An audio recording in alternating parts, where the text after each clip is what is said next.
Now, the Three Martini Lunch with Greg Corombos and Jim Garrity. And welcome, everyone, to the Monday edition of the Three Martini Lunch. Along with Jim Garrity of National Review, I'm Greg Corombos of Radio America. We have good, bad, and crazy martinis for conservatives today, now just barely more than 2 weeks away from Election Day 2016. And we begin with the good martini. Chris Wallace, who, of course, hosted and moderated the final presidential debate last week, is also the host of Fox News Sunday, and one of his guests on Sunday was the campaign manager for Hillary Clinton, Robbie Mook. And Chris Wallace brought up the fact that one of the questions he asked Hillary Clinton on Wednesday night never really got answered, and that was how she could explain the certain appearance, if not more, of pay-to-play between the Clinton Foundation and the State Department, meaning donors to the Clinton Foundation got favorable treatment at the State Department, and Robbie Mook took it in a predictable and tired direction that Chris Wallace was not in the mood for. These are stolen documents, stolen by the Russians. It's now confirmed from John Podesta. They are being put out now. Let me just speak to that, though, because, you know, the Trump tax returns were stolen as well when they were mailed to the New York Times. You guys didn't object to that. In fact, you jumped all over them. Well, we don't know where those tax returns come from. Well, they were clearly stolen. We don't know, and you'd have to work with do you think the New that York Trump Times on that. had given them? I don't know. I don't know how they got to the New York Times. I guess what I'm saying is if we're looking at the fruits of that theft, and I will call it a theft, it's fair to look at the fruits of your theft. I think what's particularly disturbing in this situation is that the intelligence community has now confirmed that John Podesta's emails and the DNC emails were stolen by the Russians. I know about the Russian connection. I'm talking about the $12 million from the King of Morocco. And that was one of the most recent revelations, is that the King of Morocco paid about $12 million to get the Clintons to host their annual meeting in that country. Mook made a big point out of the fact that Hillary didn't actually go, but Bill and Chelsea did. And here's how that part of the conversation wrapped up. This is the discussion the Russians want us to be having. They stole this information. They're selectively leaking. I can't even verify any of the information that you have there. We simply don't have enough time as a campaign I promise you, sort through all these documents. If these were not true, you'd tell us. If these were not true, you'd tell us. Great job by Chris Wallace. He makes it look so easy when it's obvious from other hosts and other moderators of debates that it's not. And Robbie Mook can only play the Russia card. Well done and greatly exposed there. We were about 10 seconds away from Chris Wallace saying, "Cut the crap, Mook." And all of his points there. First of all, I mean, Robbie Mook, he's saying, I can't tell you if these emails are real. Robbie Mook, your name is on these emails. Like, you know, at least I'd say 20-25% of them, Mook is on these email chains. He knows whether they're not true or not. Secondly, I could be wrong. We haven't gone through every last one of them. But, Greg, it's worth noting, like, if the Russians had put in some bit of disinformation, some bit of false information tucked in amongst all the true ones in order to really make things look bad for Hillary, Greg, picture her saying something like, I haven't felt that good since I pulled the trigger on Vince Foster, something like that. Something really bad. And it was false. They'd point to that and they'd say, Hillary Clinton's definitely didn't send that email. Let's show you the email server, which is complete and hasn't deleted any emails. Oh, wait, we can't. Oh, well. But in other words, you know, so far, everything that's been in the WikiLeaks emails has checked out. There hasn't been anything that, you know, contradicts known facts or proven facts or anything like that. And finally, I think the comparison there is perfectly fair. And basically, Mook is left sputtering that, look, it's totally different when stuff is stolen from Donald Trump. That is perfectly okay because he's the bad guy, Chris, and we're the good guys. And it's only wrong if you steal from the good guys. Look, you know, there's a lot of speculation that somebody who may have also signed those tax returns, who may have been married to Trump at that time, sent the documents. And there's some question about whether you can get in trouble for releasing tax returns that you signed without your spouse's permission. But that's just one theory floating around out there about where they could have come from. But either way, Trump himself did not authorize the disclosure of those tax returns. I've kind of wondered, okay, are we doing something wrong if we write about or discuss what's in these emails? But once it's out there, right? And my decision to not write about, or, you know, if I avert my eyes, it doesn't make what's in the emails any less true. And it doesn't mean the conversation's not going to happen otherwise, you know, from the perspective of our listeners and my readers. You should know this stuff. It gives you a fuller, more complete picture. And yes, it's unfortunate for the DNC and for John Podesta and for the Hillary Clinton camp that these emails are being exposed and discussed, and all these things they'd rather not have revealed are revealed. Stuff like the deal with the Morocco or Donna Brazile, perhaps giving the debate questions ahead of time to Hillary Clinton. But you know what? In that case, you should have invested in some serious cybersecurity. This is being hoisted on your own petard here. And the idea that Hillary Clinton can complain about other people not being careful with their emails just kind of strains credulity here. So kudos to Chris Wallace for really taking it to Robbie Mook. The double standard is ridiculous and egregious. And, I just wish Chris Wallace could interview everybody all the time. Remember the reset button? I thought Hillary fixed our relationships with Russia. If she did such a great job, why do they hate us so much, Jim? Yeah, I noticed that during the debate, Greg, that we were talking about how Hillary would handle Russia as if it was this entirely theoretical scenario we need to imagine. No, she was secretary, and we all remember the reset button, and we remember scoffing at the reset button way back when. And I remember saying there was this definite perception. You saw it in places like Tom Friedman's column and all of the foreign policy elites, the eggheads, someone called them, say, well, Condi Rice the Bush administration had been so cowboyish and so unilateral, and they'd unnecessarily antagonized Moscow. And if we had just been nicer to them, we could have had cooperation with Russia. Well, I think the last 8 years have proven this is not an issue of Bush not being nice enough or Condi Rice not being, conciliatory enough or anything like that. This is in the character and the nature of the Russian regime.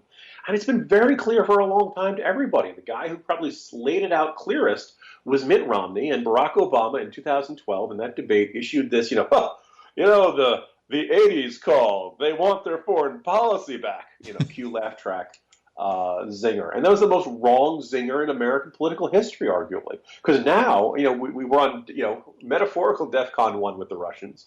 But I point out, Greg, that what did it take to get the Democrats to really see Russia as a threat? Start doing things that could support a Republican. That's always the bottom line for them, it seems. All right, on to the bad Martini, and on to the pages of the Wall Street Journal. Quote, the political organization of Virginia Governor Terry McAuliffe, an influential Democrat with longstanding ties to Bill and Hillary Clinton, gave nearly $500,000 to the election campaign of the wife of an official at the Federal Bureau of Investigation, who later helped oversee the investigation into Mrs. Clinton's email use. Campaign finance records show Mr. McAuliffe's Political Action Committee donated $467,500 to the 2015 State Senate campaign of Dr. Jill McCabe, who is married to Andrew McCabe, now the Deputy Director of the FBI. The Virginia Democratic Party, over which Mr. McAuliffe exerts considerable control, donated an additional $207,788 worth of support to Dr. McCabe's campaign in the form of mailers, according to the records. That adds up to slightly more than $675,000 to her candidacy from entities either directly under Mr. McAuliffe's control or strongly influenced by him. The figure represents more than a third of all the campaign funds Dr. McCabe raised in the effort. She got the third most amount of money out of any races in that 2015 cycle in Virginia. Oh, by the way, she lost. The only explanation coming is that Terry McAuliffe just thought she'd be a really good state senator. And she says that her husband, since he worked for the FBI, had no official role in the campaign. So, Jim, I'm sure there's nothing weird going on here. Yeah, no two ways about it. He should have recused himself. There's no. I'm struck by this, Greg. Do you think everybody at the FBI has a spouse who works in politics? I'm guessing it can't be everybody. There's got to be somebody out there whose spouse works, as a teacher or a scientist or in the private sector somewhere. Or maybe they stay-at-home mom. Who knows? Maybe a stay-at-home dad. But somebody whose spouse is not directly tied to partisan politics.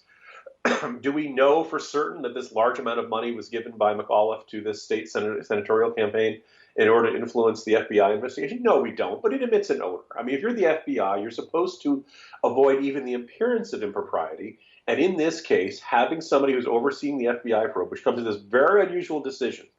And, by the way, one of the interesting things here is we've kind of pinned this on Comey, the FBI director, as being the guy who overruled the career agents and prosecutors and everybody underneath them. It's kind of interesting we're having this other figure come in here. I don't know if this was the clear factor or the decisive factor. I'm just going to point out that if the FBI has basically set fire to the public trust this year, this is one more example of it. And you can't, if you have a spouse who is in partisan politics, you cannot investigate political corruption claims. Because whatever decision you reach, right, people are going to say, oh, it's because of the spouse. That's what it is. Maybe it's a fair accusation. Maybe it's not. If you have somebody who doesn't have that connection making that decision, judges recuse themselves all the time. Prosecutors recuse themselves. If you're on a jury and you know one of the defendants, so, the prosecutor, you're not supposed to be on this. The entire process is supposed to be free from bias, free from somebody putting their thumb on the scale. And things like this really do undermine the public trust. So this is a deeply dispiriting Martini today, Greg. Jim, I've always been kind of two minds when it comes to term limits. On the one hand, you like to clean out the dead and corrupt wood. On the other hand, it should be up to the voters to do the work and not just kick people out. So a little bit torn on that. But how excited are you that Terry McAuliffe can't run next year? Unless he's found being governor too much work. He's found it really frustrating. And I just want to go back to being a professional fundraiser. It's what I'm really good at. We said he was a sleaze back then. We said he was throwing around money like it's water. We think he'd always been in a blurred line between his business interests and his political interests. And it was like 2 or 3 weeks after he was elected, maybe it was a couple months after he was elected, he started hosting events at the governor's mansion for donors and basically giving them special gifts and special access and things like that. And the Washington Post said, oh, my goodness, this is terrible. Who could have foreseen this coming?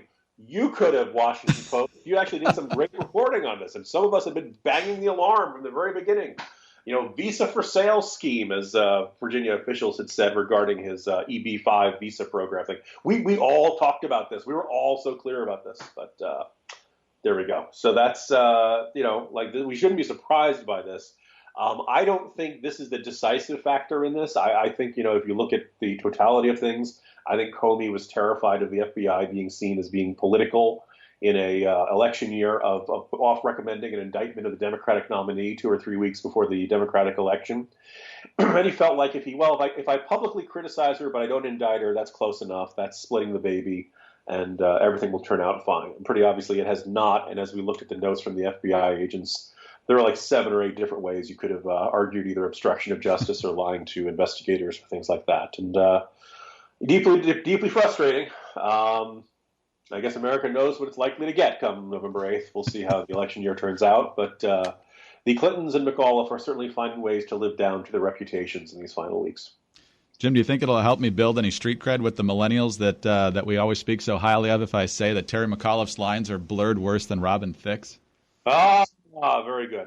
I prefer to think of they're blurred more than the red line in Syria. Very, very good. All right. Jim, on to the crazy Martini. And before we start this one, Jim, have you ever done any writing or work about government waste? The Weed Agency, available from Amazon.com, BarnesandNoble.com, and fine booksellers everywhere. Yes, as a matter of fact, I have. It's called the Weed Agency. So pick that up if you haven't already. It's been out for a number of years now, so you're behind the 8 ball if you haven't read it yet. But government waste is definitely a problem. There are a lot of different places we could cut government waste, but guess where the government's looking to cut additional spending that apparently should not have been done? The Pentagon is trying to crack down on veterans who were, quote-unquote, improperly paid bonuses during the 9/11 recruitment drive after the terrorist attacks. Here's the Fox News story. The Pentagon is seeking to recover decade-old reenlistment bonuses paid to thousands of California Army National Guard soldiers to go fight in Iraq and Afghanistan, the Los Angeles Times reported Saturday. The paper reported that nearly 10,000 soldiers, many of whom risked their lives during multiple combat tours, have been ordered to repay the cash bonuses after audits revealed widespread overpayments by California Guard officials under pressure to meet enlistment targets at the height of the wars 10 years ago. But soldiers say the military is reneging on old agreements and imposing severe financial hardship on those whose only mistake was to accept the bonuses. Jim, I'm all for making sure the books add up and for making sure that the government is as streamlined as possible. But of all the bloat that exists out there, this is where the government decides to crack down? Yeah, it's really ridiculous. You want to say to these guys, yeah, keep it. Right. you put your neck out for us. You risk your life in combat. We'll find the money somewhere else. Check behind the couch cushions. Because considering the epic levels of government waste, whether we're talking about payments that are made inappropriately, overpayments on Social Security, Medicaid, Medicare, overpayments in federal contracting, people who are apparently there's someone at the Chemical Safety Board, which is a U.S. federal agency. I just looked up. I'm trying to find my best example of government waste just recently.